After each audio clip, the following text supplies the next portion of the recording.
Coming from a single sport background, it can seem there's an awful lot of kit involved in triathlon.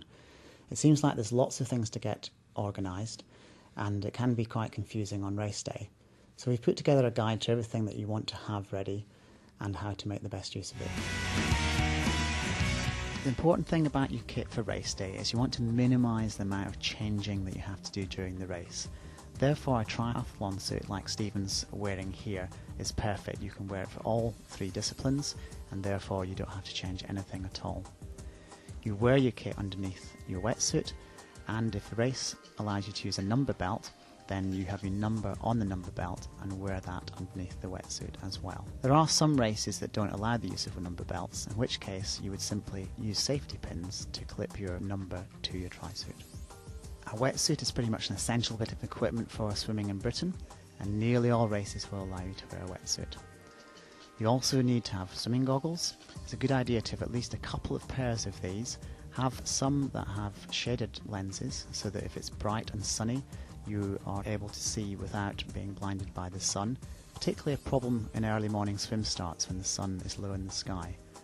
However, if it is a dark day, you want to have a clearer set of goggles. You will almost certainly have to wear a swim cap as part of the regulations of the race, and usually you're issued one by the swim organisers. It's a good idea to have some lubricant to put on underneath your wetsuit, both to prevent chafing from the wetsuit and also to help you to get it off more easily. It is important that you use a lubricant that doesn't damage wetsuits, so do check carefully. A lot of races use electronic timing, and you will have to wear a timing chip. It's very important that you don't forget that on race day. You may not be able to race without it, and if you don't have it on, you certainly won't get any split times. If you have a sports watch, a heart rate monitor or a GPS, if you have to wear a chest strap, then you should put that on before you put your race kit on. First and most important part of your bike kit is the bike itself. Make sure it's in good mechanical order, that you've tightened up any bolts that could possibly work loose, and that everything is clean and lubricated before the race day.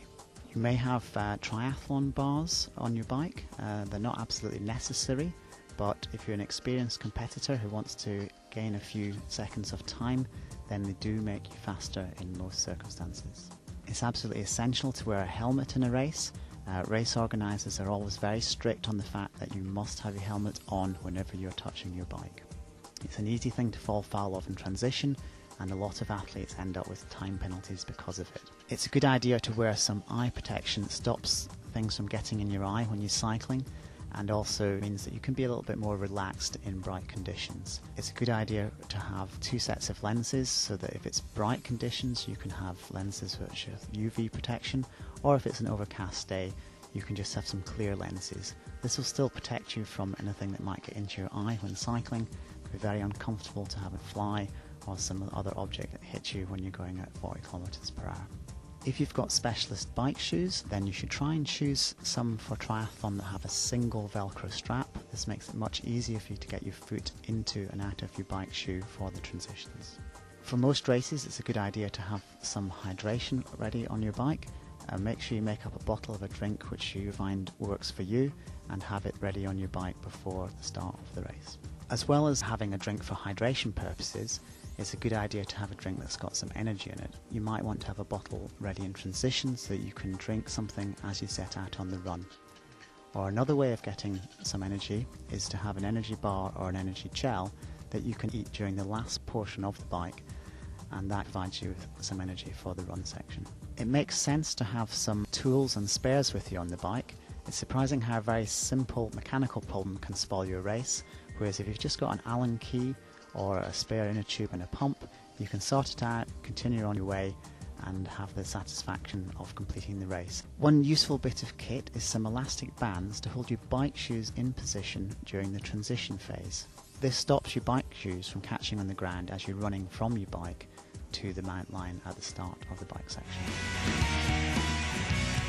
The most important bit of run kit are your running shoes. The one thing that's really different about triathlon from a normal running race is that you have to be able to put your shoes on quickly. Therefore, an essential bit of equipment is some elastic laces. By putting the elastic laces into your shoes in place of your normal laces, you'll be able to slip your shoe on easily and quickly and save you the time of having to do up your laces during transition.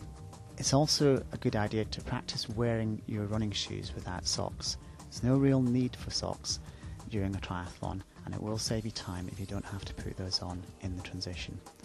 If you practice with your running shoes in training, you should be able to be comfortable enough to complete a race without any blisters or other problems from not having socks. Another piece of run kit you may wish to use is a running cap. This can help you to keep the sun away from your eyes during the run section. You can have a small bottle of fluid in your transition area to pick up and take with you in the first section of the run. This allows you to get some fluid and energy into you early in the run section when it can do most good. In a lot of races, the best way of having your number is to have it on a number belt. This is just an elasticated belt that you clip around your waist. If it's a wetsuit swim, then you can put this number on at the start of the event. You usually only need to have one number on the number belt, which you turn to the rear for the cycle section, and then as you start to the run, you turn it around to the front. A few races do not allow you to use number belts, in which case you should just use some safety pins to put a race number on the back of your triathlon suit and a race number on the front.